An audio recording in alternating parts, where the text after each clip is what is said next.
If you struggle with anxiety, that constant what if feeling, you feel like something bad is about to happen, but there's not actually a threat, this video is for you. Hello, welcome back to the channel. If you don't know me, I'm Shalyn. I am 29, I'm a mom of 3. I'm a nurse. I have done a lot of growth from a previous narcissistic relationship that I was in. Had to grow out of that and just kind of blossom. And now I'm here wanting to share tips and tricks that I have learned, things that I've learned about myself, tools that have helped me. And so here we are talking about tools to manage anxiety. Anxiety it's a big one. It is a very uncomfortable feeling. Basically, your body is in this fear response when there's not actually a threat. And so that anxiety isn't serving you anymore. So just talking about anxiety a little bit, the way that it feels, like this tense feeling in your chest, it's very paralyzing. It makes you so fearful, scared of a potential threat, even though there might not really be a threat that's actually present. So fear and anxiety, they go hand in hand, but they are not the same. Fear is like, if I had a threat right in front of me, there's a car coming towards me, there's a bear that's running towards me, and I feel a fear response and I have to respond to something that's actually happening, that's actually there in the present moment. And then anxiety, it is anticipating these threats to potentially happen. And so I'm on alert and I'm ready just in case the threat might not actually be there. You feel like you can't relax. You can't just be yourself and relax. Your thoughts might be spiraling. You feel like you can't focus. You're constantly worrying, just feeling on edge, anticipating something bad to happen. That's how I experience it. And I experience it in social situations quite a bit of time and at work. Anxiety is incredibly common, especially for people who have been through tough times, abuse, traumatic experiences, because you carry that with you. Your anxiety is you worrying that those things might happen again, and I need to be ready and prepared just in case. Some common causes of anxiety: trauma, like we had just mentioned. There's chronic stress, always being on high alert, low self-esteem, thinking that you can't handle. If something potentially happens, I'm not able to handle that. And that might make you fearful and anxiety to creep up as well. Past experiences, if your brain has experienced, your body's experienced it before, it's like, I don't want to do that again. We're gonna go in protection mode. I'm gonna protect you because your brain wants to keep you safe, but this constant anxiety doesn't serve you anymore. There's not actually a threat. You don't want to be trapped in anxiety. I've experienced social anxiety as far as fear of judgment, fear of embarrassment, fear of rejection, because those things feel bad. It's hard to recover from those things. If you have been through narcissistic abuse or any type of abuse or traumatic experiences before, anxiety, especially social anxiety, makes total sense. You were conditioned to believe that your true self it was dangerous to be your true self. Your true self would be criticized, mocked, shamed. So you don't want to show your true self anymore. You feel like you have to perform, be a certain way. If I act this way, I'm more likely to be accepted, more likely to be liked by others, less likely to be rejected. And you start falling into that trap. So we've experienced anxiety. We've talked about things that could have caused it to land us where we are, struggling.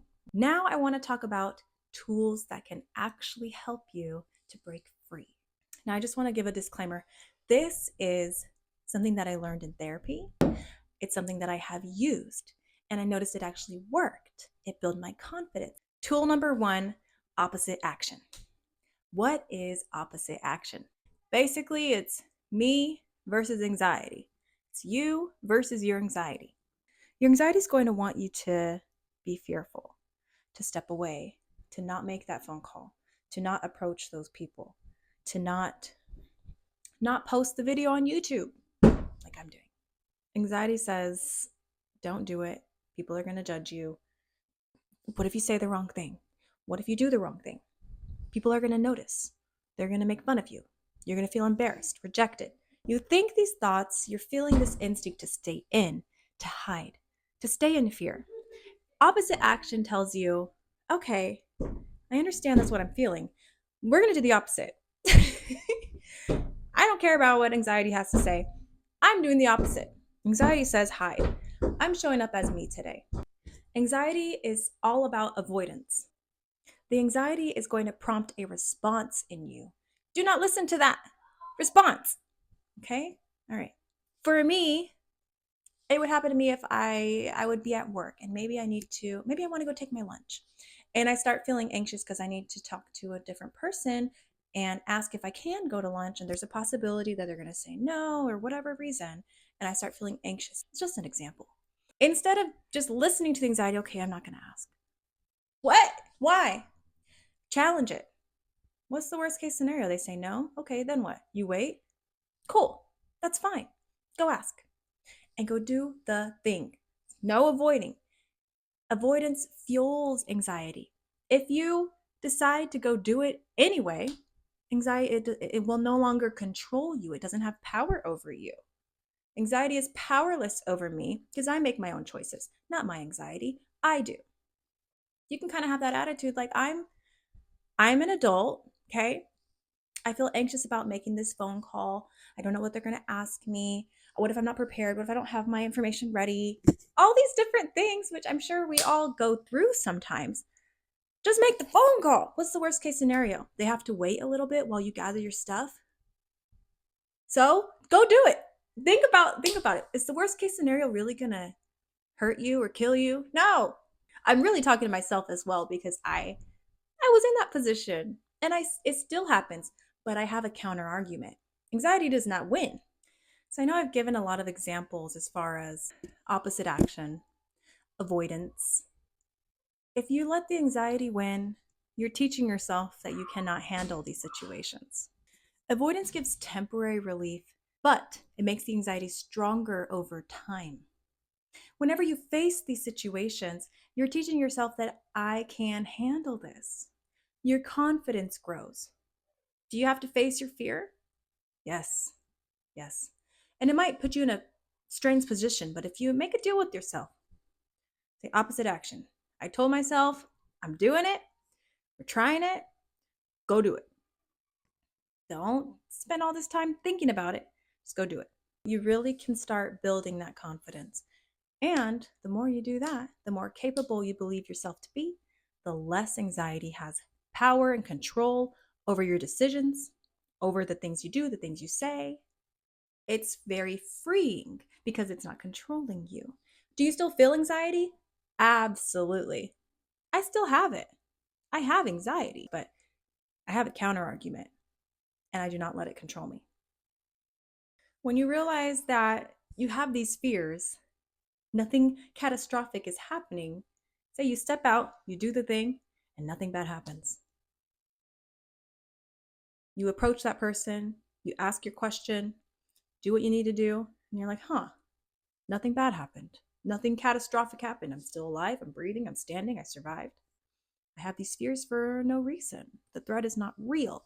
When you prove that to yourself, you're reinforcing that belief that I can handle this. Your self-concept, your self-worth, your self-esteem. I'm still learning the difference between all three of those. There's like differences. Anyway, you're building it over time with these actions. You're not proving to yourself that I can't handle it. You're proving to yourself that you can because you are capable. Your brain, your body might not want you to step out because it's protective. It's like, no, remember we did that before and we didn't like that? You're going to stay right back here. Okay, you might have been younger then. You might have not have been able to handle criticism or whatever. You're growing up, you're maturing, right? You tell yourself, I can handle these things. Watch your anxiety shrink, step out, do the thing. Whatever you're anxious about, just do it. What's the worst case scenario? No, it's not that bad. And then when you do that thing, oh, I survived. Anxiety has no choice but to shrink. It does not have control over you. Don't let it. It only does if you let it. We're not letting it have control. No, sir. No, ma'am. Tool number 2, let go of what you cannot control. I can't control everybody else's thoughts. I can't control the outcome. I only can control my actions. I can control the thoughts that are in my head, right? We're doing our best to take control over those thoughts. I can't control everything else. Anxiety will start to creep up when you're trying to control those things. Oh, but I just want them to like me. Why don't, you know, another example, you can't control the future. No, we are sitting in this present moment. If I start thinking ahead to the future and worrying about the outcome, what if this happens? What if that? Don't entertain that. No, come back to the present. Example with me, I can't control if people like my videos or not. I can control that I want to share my story. I'm stepping out in faith. I want to help someone, and that's my intention, and that's what I'm focusing on. Don't think about that what if. Reframe. If you start thinking those what if thoughts, anxiety loves what if. But what if? That's where you start spiraling, and no. Catch yourself. Well, what if it goes right? What if I handle it just fine? What if this is actually good for me? Reframe it. It's just changing your perspective and changing your way of thinking. So I know we talked about it, but I'm just reiterating, challenging those thoughts. You find yourself feeling anxious. Stop. What am I thinking about? What exactly is causing my anxiety? Step back. Think about those things. Don't fall victim to it, unaware of what's going on. Step back, examine that thought, name it. This is anxiety talking. Oh, I remember, I'm going to try that tool. Challenge your thoughts. Worst case scenario. Think about it, right? And then go do the opposite thing. So challenge it. Think, is this true? Is this accurate? What is making me believe this right now? Did anyone say that to me? Did anyone actually do that to me? No, I'm making this up. I want to talk about grounding as well. This is something that you can, in order to take yourself away from those thoughts, to separate yourself from those thoughts. You do your mindfulness technique. I don't know if you've heard of mindfulness or you've tried mindfulness. It works because it helps you bring an awareness of what's actually going on. So you can do 5 things that you can see, 4 things that you can touch, 3 things you can hear, 2 things you can smell, 1 thing you can taste. It's just bringing you back to the present. Instead of, my therapist said, it's like a snow globe. When you shake a snow globe and all your thoughts are scattered, you do your mindfulness and your grounding, let everything settle. I loved that analogy. Once you allow everything to settle, bring yourself back to the present, challenge those thoughts. Challenge them. For me, just a little example. What if I post this video? What if people think I'm stupid? What if people think I'm dumb? Just an example.